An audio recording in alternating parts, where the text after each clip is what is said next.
One thing I haven't talked about yet is comparison and jealousy. And I think jealousy is something that's hard for us to admit and face. But if we use the term comparison, it seems a lot more acceptable, and that is the root of the feeling of jealousy.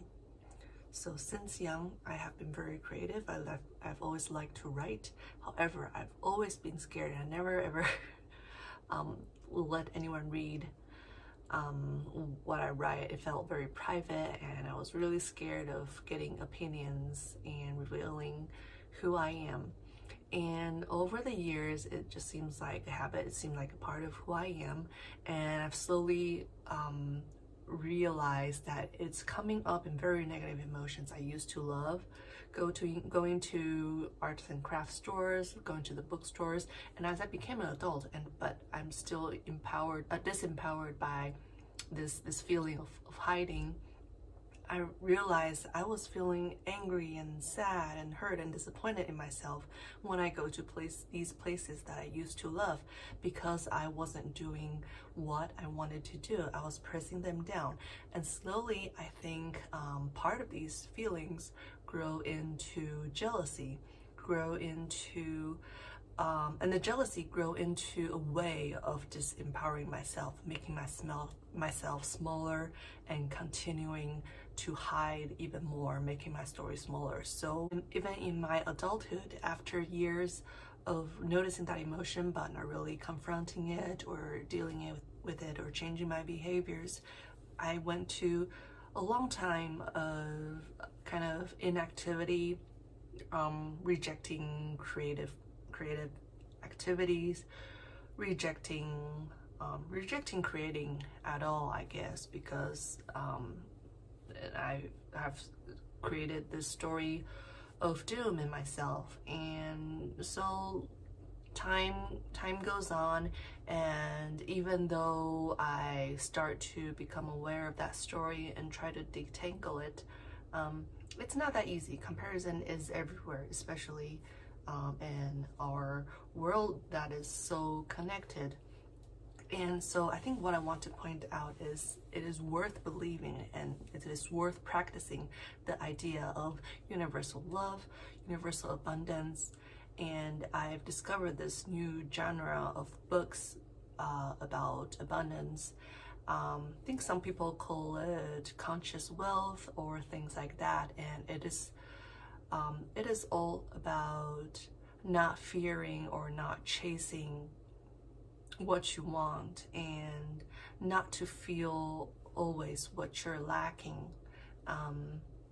That could be money things, but that also could be self-realization. So always feeling other people are living more authentically, other people are creating more, other people are living their purpose more than ourselves. That is a lot of comparison that I have been accustomed to, and there's a very strong them and them and me, and they can do it, I cannot, and I'm trapped in these kind of negative swirl.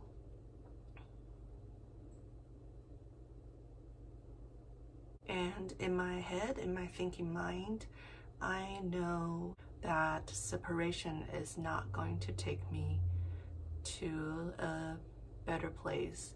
And in my heart, I know I want to be part of the collective, part of collaboration, and part of the energy flowing network. I know that is where I want to be. So the more we connect to, and the more we try to feel the reality of collective abundance and universal love, the safer we feel, and the more we'll see how things are flowing instead of being kept to ourselves. And that's why in the first video I was mentioning a bunch of people who were really inspiring. I think I was maybe finally in a state of mind to see how beautiful a lot of sharing that people do is.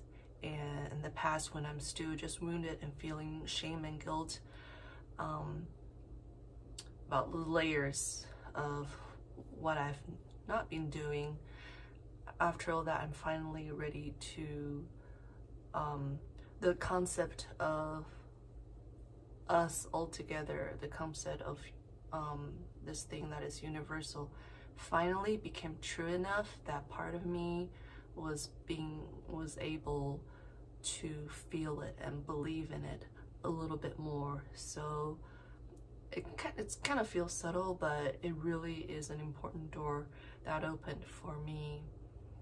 And by not continuing to compare how I'm doing with other people, the closer I am to feeling supported, and the more the shadowy side can slowly peel away. And there are many layers to it, of course. Every day we encounter people and have interactions that always trigger us to compare or be compared. So it is many pillars. It is maybe through meditation to continually bring something as abstract as universal abundance or love, to have that belief, to keep that belief with us, to have it inside us, so that at times when we're ready, we can approach it internally. And then, of course, it is our everyday how we live.